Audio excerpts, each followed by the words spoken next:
जय हिंद दोस्तों, मैं किशन आप सबका स्वागत करता हूं और शुरू करते हैं आज के डिफेंस समाचारों को।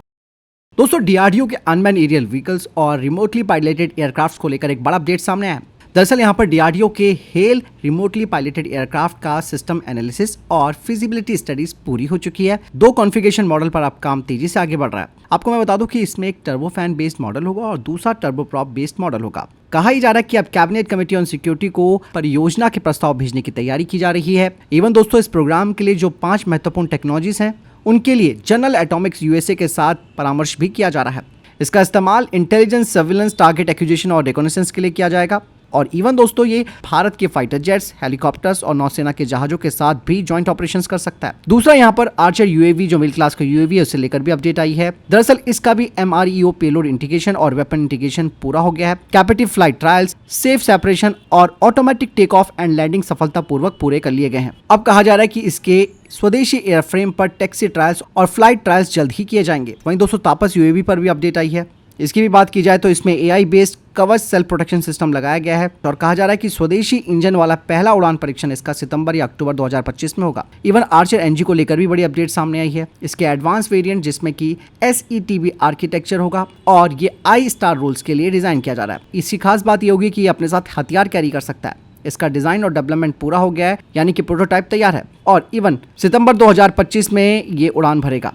कुल मिलाकर मैं यहाँ पर बताऊंगा कि दोस्तों, भारत का जो ड्रोन प्रोग्राम है वो काफी स्पीड से आगे बढ़ रहा है। इवन भारत के हेल रिमोटली पायलटेड एयरक्राफ्ट में ग्लोबल हॉक और प्रीडेटर जैसी क्षमताएं होंगी। इवन आर्चर और तपस ये भारत के स्वदेशी मेल यूएवी फ्लीट को मजबूत करेंगे। यानी कि भारत दोस्तों वर्ल्ड क्लास के ड्रोन्स बनाने की तैयारी कर रहा है और उस पर काम लगभग पूरा हो गया है। वहीं दोस्तों, कल मैंने आपको डिफेंस अपडेट में बताया था कि भारत और फ्रांस अब एएमसीए के लिए इंजन डेवलप करेंगे और दोनों ही देश मिलकर 120 किलो न्यूटन थ्रस्ट वाला नया इंजन बनाने जा रहे हैं। मतलब ये है कि ये भविष्य के एमका फाइटर जेट को पावर देगा और इवन दोस्तों, ये भी कहा जा रहा है कि ये made in India Rafale F4 fighter jet में भी लगाया जा सकता है। उम्मीद ये की जा रही है कि 2035 तक ये पूरी तरीके से तैयार हो जाएगा। और यहाँ पर जो बात सामने आ रही है उसमें बताया जा रहा है कि ये जो नया इंजन होगा वो M88 का TREX वेरिएंट होगा, क्योंकि अभी फ्रांस के राफेल फाइटर जेट में M88 इंजन लगा है जिसका थ्रस्ट 75 किलो न्यूटन है। साफरान इसके नए वर्जन को बनाने की तैयारी कर रहा है जिसे कि M88 TREX कहा जाएगा और इसमें लगभग 20% ज्यादा ताकत होगी, यानी कि करीबन 88 किलो न्यूटन तक ये पहुंच सकता है। लेकिन जब नया 120 किलो न्यूटन थ्रस्ट वाला इंजन आएगा तो राफेल फाइटर जेट की क्षमता कई गुना बढ़ जाएगी, जिसका मतलब है कि सच में एक मॉन्स्टर फाइटर जेट बन जाएगा। इस डील की कुछ खास बातें हैं, जैसे कि जॉइंट डेवलपमेंट, यानी कि साफरान और जीटीआर मिलकर इसको डिजाइन और डेवलप करेंगे। इवन यहाँ पर दोस्तों भारत के पास एक्सपोर्ट्स राइट्स होंगे, भारत किसी को भी इस इंजन को बेच सकता है और even make in India content इसमें रहेगा।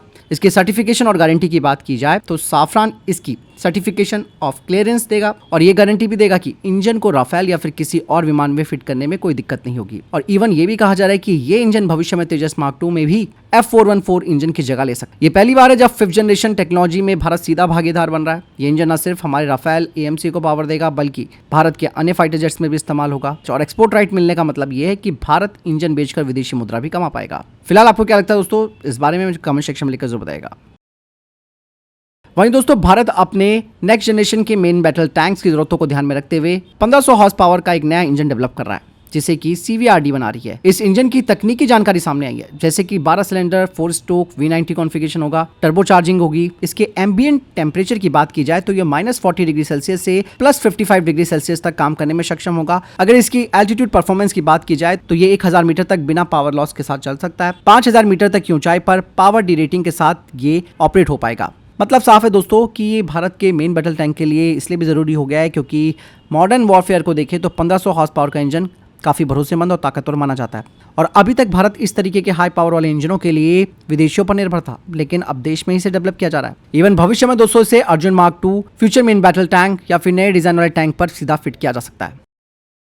यहाँ पर दोस्तों तेजस मार्क 1 और राफेल को लेकर भी एक बात सामने आई है। दरअसल तेजस मार्क 1 जिसका 83 का ऑर्डर पहले दिया गया था और 97 जेट्स का अब ऑर्डर दिया गया है, ऐसे में इनकी संख्या 180 फाइटर जेट हो जाती है और कीमत करीबन 1.14 लाख करोड़ हो जाती है। वहीं राफेल की बात की जाए तो 36 राफेल आप सबको मालूम होगा कि हमने 59,000 करोड़ में लिए थे और 26 राफेल फाइटर जेट्स की जो डील है वो 63,000 करोड़ की है। ऐसे में सिर्फ 62 यानी कि 62 फाइटर जेट्स की कीमत देखी जाए तो ये 1.22 लाख करोड़ है। मतलब लगभग बराबर बजट में इंडियन एयरफोर्स को 3 गुना तेजस मार्क 1 मिल रहे हैं। स्ट्रैटेजिक एंगल्स की अगर बात की जाए तो राफेल एक high end long range strike और स्ट्रैटेजिक डेटरेंस वाला फाइटर जेट है, तो Tejas mark 1 work horse, number 2 hold air bases, patrolling, quick strike, plug squadron gaps को पूरा कर सकता है। ऐसे में आप केवल 62 फाइटर जेट से फुल स्पेक्ट्रम वॉर नहीं लड़ सकते। इसलिए इस वक्त हमारी एयरफोर्स को दोनों ही तरीके के फाइटर जेट्स चाहिए, क्योंकि यहाँ पर 180 तेजस मार्क 1 स्क्वाड्रंस भरने के लिए प्लस राफेल और एएमसी सुपर हेड रोल के लिए इस्तेमाल होंगे, यानी कि एक बैलेंस फोर्स बनेगी। लेकिन टेंशन की बात यह है कि एचएएल को डिलीवरी टाइमलाइंस और सप्लाई चेन में अनुशासन बनाए रखना होगा, क्योंकि हर तरीके का डिले स्क्वाड्रन स्ट्रेंथ पर सीधा असर डालता है। और अगर तेजस मार्क 1 की टाइमलाइन खींचती है तो इससे इंडियन एयरफोर्स के स्क्वाड्रंस में दिक्कत आएगी। फिलहाल आपको क्या लगता है, कमेंट सेक्शन में लिखकर जरूर देगा। वहीं दोस्तों कुछ डिफेंस एक्सपर्ट्स का मानना है कि भारत को तेजस मार्क 1 की जरूरत नहीं है, भारत को सारा फोकस और पैसा तेजस मार्क 2 पर लगाना चाहिए। लेकिन मैं आपको बता दूं कि ये सोच हकीकत से वाकई में दूर है और ये एक भ्रम है, क्योंकि दोस्तों तेजस मार्क 1 इसलिए भी जरूरी है कि ये गैप फिलर का काम करेगा, क्योंकि इंडियन एयरफोर्स अपने पुराने एयरक्राफ्ट को जल्द ही रिटायर करने वाली है। इसलिए मार्क 1 उनकी जगह तुरंत भर सकता है। और तेजस मार्क 2 की अगर बात की जाए तो अभी फंडिंग का एक बड़ा हिस्सा 2030 के आसपास ही इसके लिए उपलब्ध हो पाएगा। इवन तेजस मार्क 2 का पूरा सर्टिफिकेशन और IOC/FOC शायद 2034 तक संभव हो पाएंगे। तब तक इंडियन एयरफोर्स की फाइटर स्क्वाड्रन की ताकत बेहद घट जाएगी, जिसे रोकने के लिए तेजस मार्क 1 काफी जरूरी है। इवन मार्क 1 का प्रोडक्शन एचएएल कर रहा है और इससे इंडिजिनस एरोस्पेस इकोसिस्टम मजबूत हो रहा है। इसमें 100 से ज्यादा कंपनियों को फायदा होगा और इसका अनुभव दोस्तों भविष्य में तेजस मार्क 2, एएमसी और टेडबीएफ जैसे प्रोजेक्ट पर मिलेगा। कॉम्बैट कैपेबिलिटीज की अगर बात की जाए तो तेजस मार्क 1 कोई कमजोर फाइटर जेट नहीं है। इसमें ISRR, electronic warfare suit, BVR missiles, बेहतर एवियोनिक्स और मेंटेनेंस सुविधाएं। ये इंडियन एयरफोर्स के लिए भरोसेमंद फाइटर जेट बनेगा। यहाँ पर असल में जो तेजस मार्क 2 है उसकी अगर बात की जाए तो ये मीडियम वेट फाइटर जेट है, जो कि राफेल की श्रेणी में आएगा और ये भविष्य में भारत की बैकबोन बनेगा, लेकिन टाइमलाइन काफी लंबी है। अगर इंडियन एयरफोर्स केवल तेजस मार्क 2 का इंतजार करती है और मार्क 1 को छोड़ती है तो 2030 तक स्क्वाड्रन की स्ट्रेंथ काफी कम हो जाएगी। फिलहाल आपको क्या लगता है दोस्तों, इस बारे में कमेंट सेक्शन में जरूर बताइएगा। वहीं दोस्तों भारतीय नौसेना और DRDO अब किलो क्लास की पनडुब्बी का इस्तेमाल टेस्टिंग के लिए करेंगे। बाकायदा इसके लिए भारतीय नौसेना अपनी 1 किलो क्लास की डीजल इलेक्ट्रिक पनडुब्बी को DRDO को टेस्टिंग के लिए देने जा रही है। और अगर इस पर फाइनल मोहर लग जाती है तो ये पनडुब्बी सिर्फ नए भारतीय सिस्टम और हथियारों की टेस्टिंग के लिए इस्तेमाल होगी। और इस सबमरीन में कई तरीके के टेस्ट किए जाएंगे, जैसे कि AIP सिस्टम का DRDO ने जो phosphoric acid fuel cell technology पर बेस्ड AIP बनाया है उसका टेस्ट किया जा सकता है। इसके अलावा सबमरीन लॉन्च क्रूज मिसाइल का टेस्ट किया जा सकता है, जैसे कि निर्भय, हैवीवेट टॉर्पीडोज का टेस्ट किया जा सकता है। और इसके अलावा कॉम्बैट मैनेजमेंट सिस्टम का भी इस पर परीक्षण किया जा सकता है, जिसमें कि नई सोनार टेक्नोलॉजी, इलेक्ट्रॉनिक वॉरफेयर सिस्टम और कंप्यूटर बेस्ड कंट्रोल सिस्टम लगाए जा सकते हैं, ताकि भविष्य में भारत की जो SSNs और SSK हैं उनमें इसे आसानी से फिट किया जा सके। ये स्टेप काफी जरूरी भी हो जाता है, क्योंकि भारत अपनी पनडुब्बी ताकत को बढ़ाना चाहता है। दोस्तों अगर यहाँ पर किलो क्लास की पनडुब्बी को टेस्टिंग प्लेटफॉर्म बनाया जाता है तो यहाँ पर DRDO बिना जोखिम लिए नई टेक्नोलॉजीज को चेक कर सकता है। ऐसा ही तरीका अमेरिका, रशिया और चाइना भी अपनाते हैं, पुरानी पनडुब्बियों को टेस्ट लैब की तरह इस्तेमाल करते हैं। लेकिन इतना आसान भी नहीं है दोस्तों ये काम करना, क्योंकि किलो क्लास की पनडुब्बी जो है वो पुरानी भी है और रशियन डिज़ाइन पर बनी है। उसमें नए भारतीय सिस्टम फिट करना तकनीकी चुनौती भी हो सकती है और नौसेना का एक खास क्रू इस टेस्टिंग के समय ऑपरेशन संभालेगा ताकि सुरक्षा बनी रहे। यानी कि अगर ये योजना मंजूर हो जाती है तो भारत के पास एक चलती फिरती टेस्टिंग सबमरीन होगी। इससे DRDO सुरक्षित तरीके से AIP, मिसाइल, टॉर्पीडोज और सेंसर जैसी नई टेक्नोलॉजीज का इस्तेमाल कर पाएगा, उन्हें आजमा पाएगा। इसके अलावा भारत ने हाल ही में 26 राफेल मरीन फाइटर जेट लेने का फैसला किया है और इन एयरक्राफ्ट में special spectra electronic warfare system लगाया जाएगा, जिसे कि खास तौर पर मैरीटाइम इलेक्ट्रॉनिक अटैक्स के लिए तैयार किया जा रहा है। यहाँ पर जो स्पेक्ट्रा सिस्टम है दोस्तों, ये दुश्मन के रडार, मिसाइल और इलेक्ट्रॉनिक सिग्नल्स को पहचान कर रोक सकता है, विमान को सुरक्षित रखने के लिए जैमिंग, डिकॉय और स्टेल्थ तकनीक का इस्तेमाल कर सकता है और राफेल M के लिए इसे खास तौर पर समुद्र में इस्तेमाल होने वाले खतरों के लिए बदला जा सकता है। इवन दोस्तों समुद्री युद्ध में अगर स्पेक्ट्रा की भूमिका की मैं बात बताऊं तो इसके जरिए एंटी शिप मिसाइल डिफेंस ये तैयार कर सकता है, जिससे कि दुश्मन के जहाज से दागी गई मिसाइलों को ये जैम कर सकता है। इवन सीड यानी कि surface to air missile neutralization कर सकता है, दुश्मन के जहाजों के SAM सिस्टम को निष्क्रिय कर सकता है, नेवल रडार की जामिंग कर सकता है दुश्मनों की, और पनडुब्बी युद्ध में ये काफ़ी मदद कर सकता है, यानी कि दुश्मन की पनडुब्बियों के कम्युनिकेशन सिस्टम को बाधित कर सकता है। ये इसलिए भी ज़रूरी है क्योंकि चाइना की नौसेना लगातार बढ़ती जा रही है, उसके पास अब एयरक्राफ्ट कैरियर्स और एडवांस जहाज आ चुके हैं। पाकिस्तान भी नए जहाज और पनडुब्बियां शामिल कर रहा है। इंडियन ओशन रीजन में अब भारत को एक मजबूत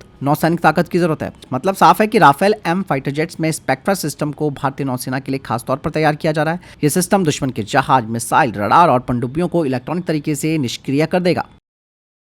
इसके अलावा दोस्तों एयरबस का फ्लेक्स रोटर ड्रोन अब भारत में टेस्ट किया जा रहा है। ये एक छोटा vertical take off and landing drone है।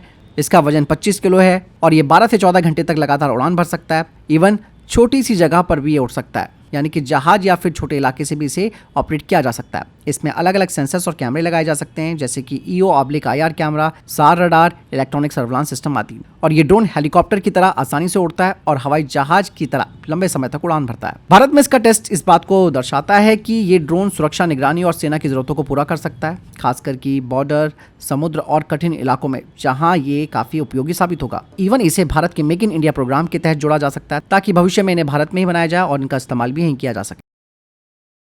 इसके अलावा DRDO ने अस्त्रा माइक्रोवेव को L1 और भारत इलेक्ट्रॉनिक्स लिमिटेड को L2 के रूप में चुना है, ताकि वे मिलकर विरूपाक्ष ISR रडार का डेवलपमेंट करें और उसका प्रोडक्शन कर पाएं। और ये नया रडार दोस्तों रशिया के पुराने N011M बार्स पीसा रडार की जगह लेगा, जो Su-30MKI में इस्तेमाल हो रहा है। विरूपाक्ष ISR रडार की अगर बात की जाए, इसमें गैलियम बेस्ड TRMs है, जो ज्यादा ताकत, कम गर्मी और बेहतर जैमिंग रेजिस्ट कर सकते हैं।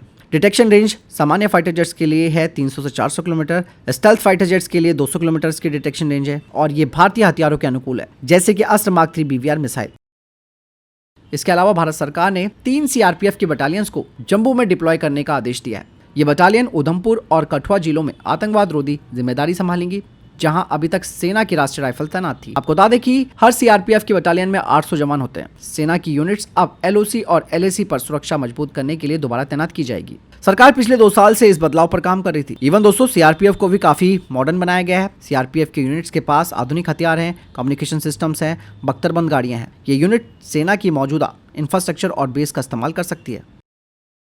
वडोदरा की एक छात्रा ने सैनिकों के लिए सोलर पावर्ड यूनिफॉर्म बनाई है। इस छात्रा का नाम खुशी पठान है, जिसने ये अनूठी सोलर पावर्ड यूनिफॉर्म तैयार की है। इस यूनिफॉर्म की खासियत की बात की जाए तो इसमें छोटे छोटे सोलर पैनल लगे हैं, जो सूरज की रोशनी से ऊर्जा पैदा करते हैं और ये ऊर्जा सैनिकों के communication devices, GPS, radio, mobile और नाइट गॉगल्स को चलाने में इस्तेमाल हो सकती है। इवन इसका डिजाइन ऐसा है कि सैनिकों को लंबे समय तक पहनने में कोई परेशानी नहीं होगी।